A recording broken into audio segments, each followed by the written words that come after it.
Morning! 4:30 AM ang aga ko namang maglamyerda guys. Bound to Ortigas tayo for today's video para sa ating trip. Syempre hindi pwedeng maiwan ng aking pinakamalaking weapon na napakabigat. Kailangan na nga namin umalis ng napakaaga para iwas traffic syempre. Pangalawa, ang lamig ng paligid. Ang sarap bumiyahe kapag ganito kakulimlim ng panahon. So yan, after 5 hours na biyahe, grabe, ang sakit din pala sa puwet, no? Okay, welcome to Appleton Little Paradise Beach Resort.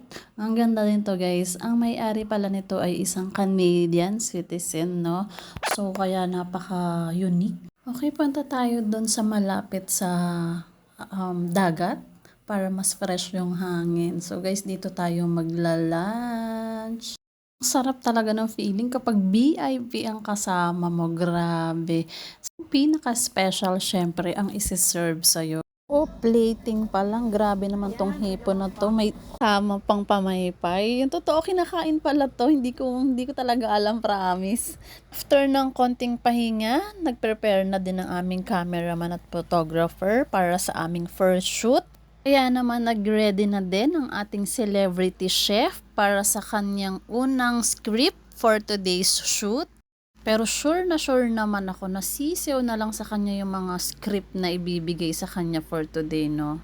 Ang totoo, hindi mo na nga siya kailangan bigyan ng script. Bigay mo lang yung konting details, yung pinaka-importanting details na sasabihin niya at siya nang bahala. Grabe, walang kahirap-hirap ang ating director. Kaso syempre, mawawala naman sila ng trabaho pag ganun, 'di ba?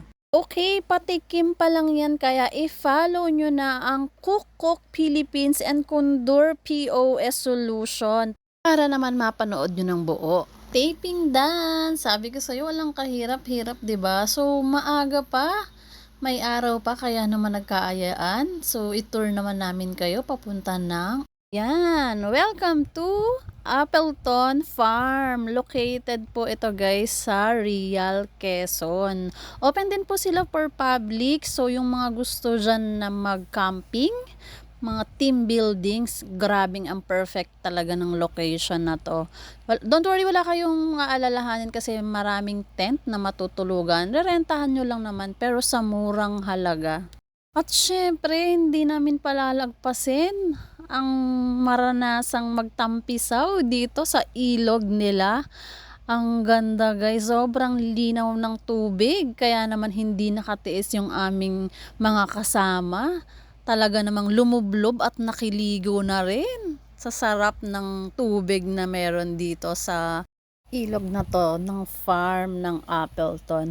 Sa totoo lang, takot talaga ako na maligo sa mga ganyang parang ilog, no? Kasi feeling ko baka may linta. Pero as per Kuya Cesar na tour guide namin, safe naman pala kapag ganyang running water.